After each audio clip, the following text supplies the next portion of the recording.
Welcome back, everyone. Thank you for visiting the YouTube channel for bestbiblecommentaries.com. In this video, I'm going to show you 5 new releases. Got some theology, got some commentaries, and got some, looks like, what would you call this? Christian living, maybe? Theological reflection. We'll get to it in a second. All right. Before I do that, I invite you to click the thumbs up button on the video. That helps my channel. Subscribe if you like, and leave a comment if you like. All right. First up is called the Branch Exposition. The Branch Exposition of the Bible, a preacher's commentary of the Old Testament.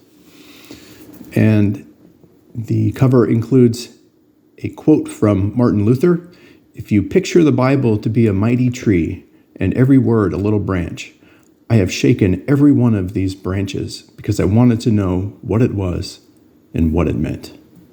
Great quote. So this is by Michael A. Eaton, forward by R.T. Kendall. Michael A. Eaton pastored pioneering multi-ethnic churches in some of Africa's biggest and most influential cities, including Nairobi, Johannesburg, and Lusaka. Is that how you say that? I'm not quite sure. Lusaka, for 40 years. As a young man, he sat under the teachings of Martin Lloyd-Jones at Westminster Chapel, London, UK, a church he maintained a long-standing relationship with throughout his life. Michael's doctorate was on the Christian and the Mosaic Law, and he lectured in theological institutions and had a vibrant preaching ministry in India, the UK, the US, and across Africa. Michael went to be with the Lord in 2017 before the Branch Exposition of the Bible could be published. All right, so this is the preacher's commentary on the Old Testament. So I assume there's a New Testament version coming.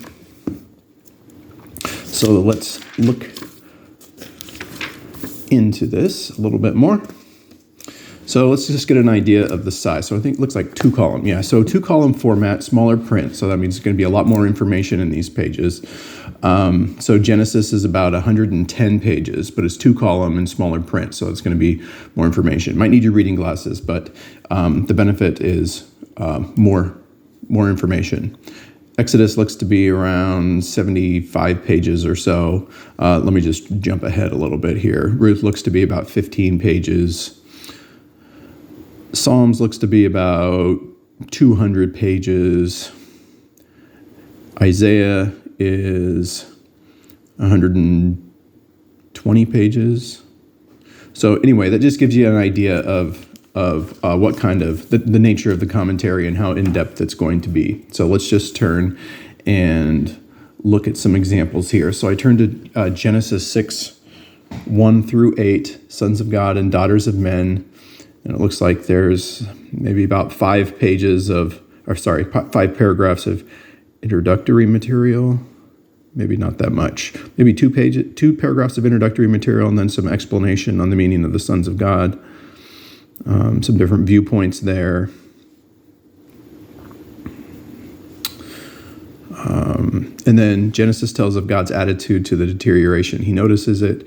God grieves it. God judges sin. God grieves, God judges sin, God provides a way of salvation. So let's look at the next section is Genesis 6, 9 through 7, 5. God's savior Noah, God's judgment, God's amazing grace in the midst of judgment. So what I can tell right off the bat is those are pretty friendly outlines to preachers. It's not exactly an exegetical outline. It's more like a thought-by-thought outline. And if the preacher can't use these outlines directly, they're going to be really solid starting points. So let's look at Genesis 7, 6 through 8, 19. The flood is a fact of history. The flood was a foretaste of God's judgment. 3, in the middle of that judgment, there was mercy. 4, once Noah had entered, he was safe. 5, salvation leads into the newness of life. Not exactly a 3-point preaching outline, but a good head start toward a preaching outline, I would say. So let's look at some others here. Job 21, verses 1 through 34. We are called to face reality. We are called to accept the fact of mystery. It looks like there's 2 points there. So that gives you a good idea. I could definitely see how this would be a helpful tool for those preaching through books of the Bible and the Old Testament. So this is from Langham Global Library. So again, it's the Branch Exposition of the Bible, a preacher's commentary of the Old Testament. Sometimes what's really helpful for preaching commentaries is helping you see the structure, because often you can follow that with a preaching and teaching outline. So I think that'll be especially helpful. That volume will be especially helpful for that reason. All right, this is new from IVP. It's called Comfort in the Ashes by Michelle Keener. Forward by Scott McKnight, some might be familiar with that name. Subtitle, Explorations in the Book of Job to Support Trauma Survivors. That's an interesting approach, isn't it? Keener is an adjunct professor of Christianity at Houston Christian University, as well as an associate research fellow with the Kirby Lang Center. Not sure how to say that. For public theology, she's a director of discipleship for a growing church in Las Vegas. Keener and her family live in beautiful southern Nevada. Trauma brings people to the ash heap. So that is where the church needs to go.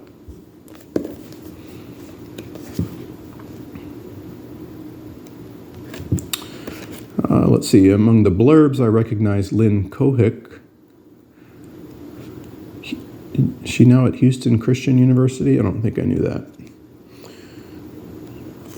All right, so a couple of examples from the table of contents. Chapter 1, what is trauma? Chapter 2, Job's experience of trauma. Chapter 3, the ministry of presence. Chapter 4, talking about trauma. 5, when words fail. 6, where's the justice? 7, out of the whirlwind. 8, Behemoth, Leviathan, and Job.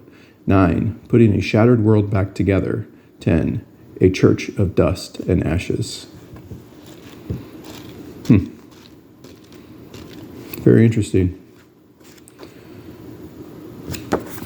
Comfort in the Ashes, and explorations in the book of Job to support trauma survivors.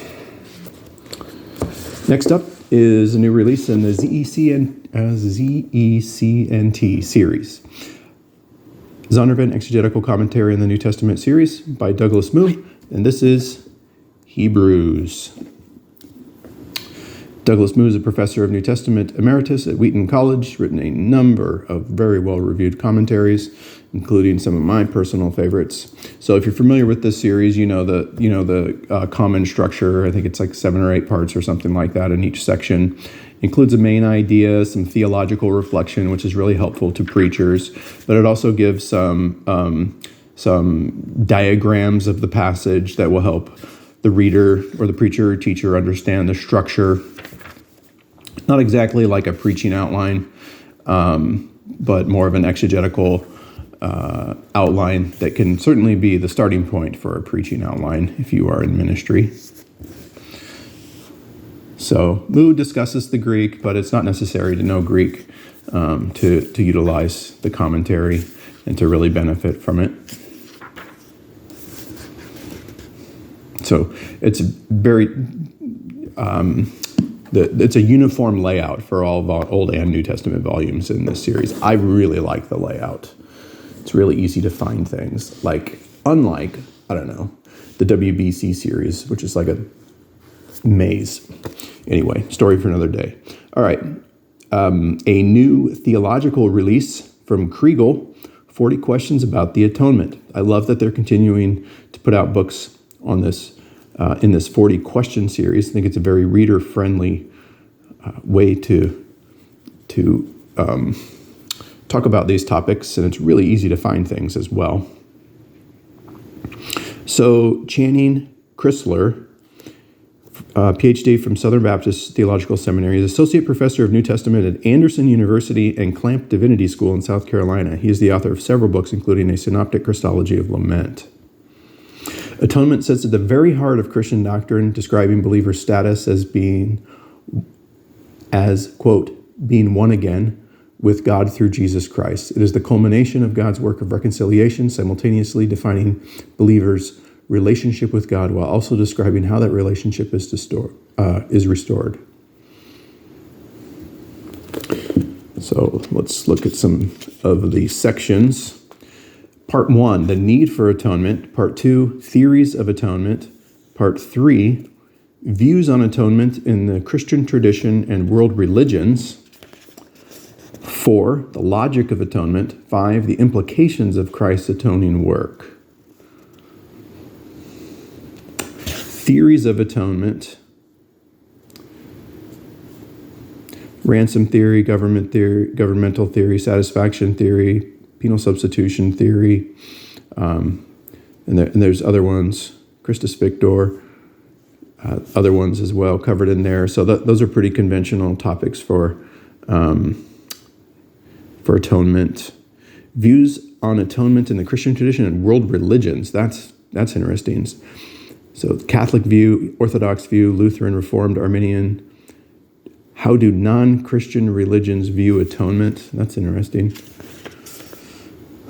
The logic of atonement. A couple of examples. How does Jesus' death provide penal substitutionary atonement? Did Jesus suffer spiritual death on the cross? Did Jesus descend into hell and make atonement there? What role does Jesus' resurrection play in atonement? Good questions. How did Jesus' death make atonement for Old Testament believers? Implications. So the first part is questions about Christ's atoning work and the identity of God. Second is questions about Christ's atoning work and the Christian experience. And third is questions about Christ's atoning work and eschatology. Good. So it's like other 40 question books in that it goes over the foundation for whatever topic it's writing on, or whatever topic the book is about. But also what I like is what really creative questions did the authors think up to answer. Now, sometimes no one's really asking that question that they're answering, but that's the part of that's just some of the fun of Christian theology, right? That's why we enjoy it, because we answer questions no one's asking, as the saying goes.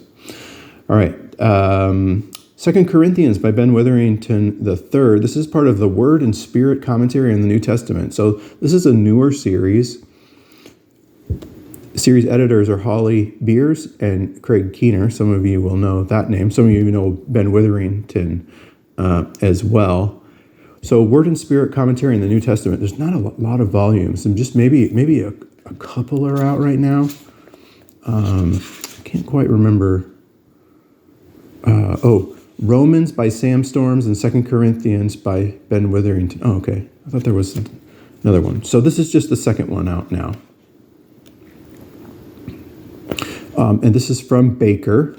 So the Word and Spirit Commentary on the New Testament series emphasizes how we listen alongside ancient audiences for the Spirit's voice in our time and context.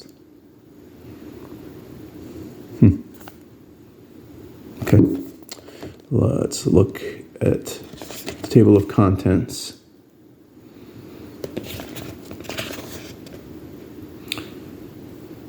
So it looks like the primary material of commentary is about 140 pages in length.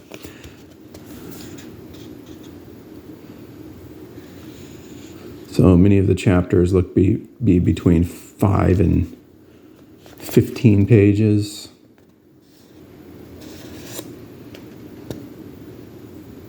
So, for instance, 2 Corinthians 6, 3 through 13 is about 6 or 7 pages in length. The opening argument, part 4, Paul's trials and tribulations. Next is 2 Corinthians 6:14 to 7:1. But I digress on avoiding entangling alliances, about 6 pages as well. So here is an example. 2 Corinthians 5:11 through 6:2, the opening argument, part 3, Paul the ambassador. So we have the text first. And then we have a few paragraphs of explanation.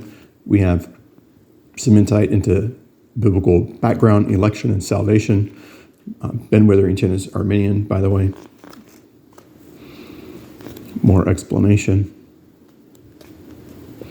Yeah, so I'd say maybe 5 pages of explanation of the text, a call out, just a a subtopic section on election and salvation, so thematic, and then the text itself, or the biblical text itself. So maybe 5 pages of explanation on that passage. That looks to be like the common layout for each section. About a half page to a page of biblical text quoted, and then usually one more in-depth section of about a page, and the rest is explaining the scripture. So, for your consideration, 2 Corinthians in Word and Spirit Commentary on the New Testament series. All right, thanks for watching, everybody. I'll see you next time.